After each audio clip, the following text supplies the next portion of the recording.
Hey guys, welcome back to my channel, and in this video I'll walk you through how to fix an error has occurred in the script on this page.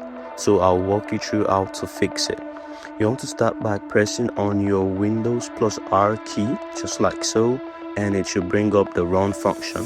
Go ahead and type %temp% and click OK. Now it should bring this up.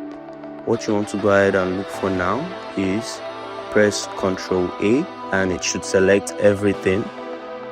Go ahead and delete everything, just like so, and close it.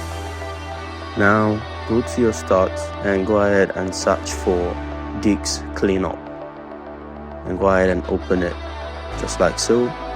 And now what you want to do is go to temporary files and select it, and go ahead and deselect download programs.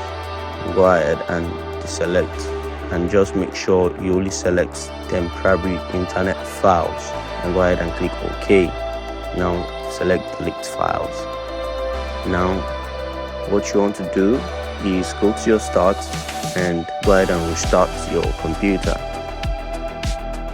Now that's how you do it. If it worked for you, kindly let me know in the comment section. If not, you can tell me so I can provide more steps for you. Thank you.